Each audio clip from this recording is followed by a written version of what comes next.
అందరికీ నమస్కారం అండి. బాచీరావు ఏ కుకింగ్ స్కూల్కి వెల్కమ్ అండి.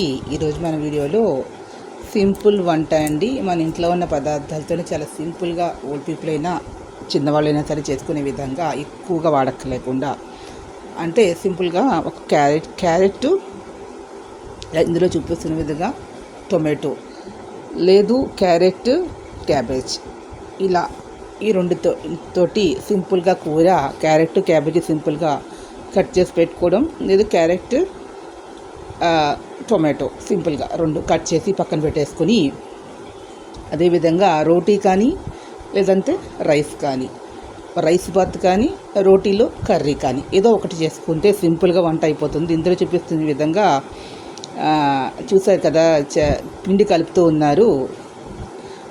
పిండి బాగా కలిపేసి ఉండలు చేసుకుని చపాతీలాగా ఇలా పిండి కలుపుకొని చపాతీ చేసుకొని అందులోకి ఇలా మనం క్యారెట్ ఇలా కట్ చేసుకుని క్యారెట్ సింపుల్గా చెప్పాలి అంటే క్యారెట్ మనం ఉడకపెట్టవలసిన అవసరం లేదు.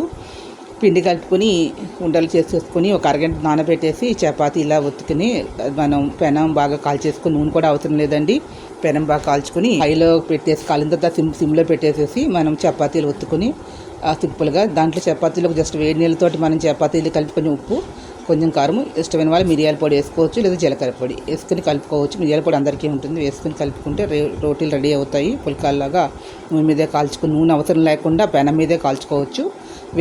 పుల్కాలు వేడి మీద చాలా బాగుంటాయి. మూత పెట్టేసేసుకుంటే బాగుంటుంది. అదేవిధంగా సింపుల్గా స్టవ్ మీద ముక్కుడు పెట్టేసుకుని ఒక 4-5 స్పూన్లు ఆయిల్ లేదంటే వెన్నెన వేసుకోవచ్చు.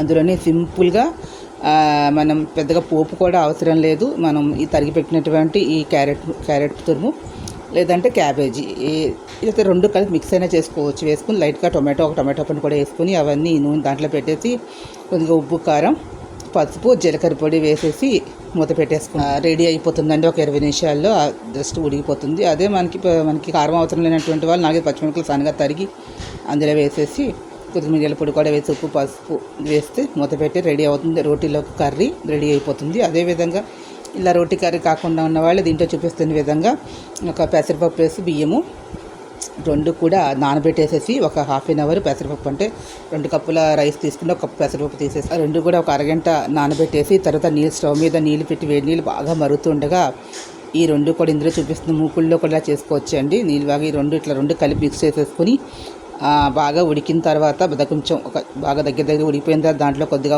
మిరియాల పొడి, కాస్త ఉప్పు వేసుకునేసి పచ్చిమిరపకాయల పేస్ట్ వేసేసుకుని అల్లం పచ్చిమిరపకాయల పేస్ట్ వేసుకుని దింపేసినట్లయితే ఈ రకంగా కూడా మనం ఫుడ్ రెడీ అయిపోతుందండి. మనం ఉన్న పదార్థాలతో రోటీ కర్రీ కానీ ఇట్లా పప్పు రైస్ కానీ చేసుకుంటే బాగుంటుంది. ఈ వీడియో మీకు నచ్చినట్లయితే ప్లీజ్ సబ్స్క్రైబ్ చేయండి. మన కొత్త వీడియో ముందుకు వస్తాను. Thank you to all.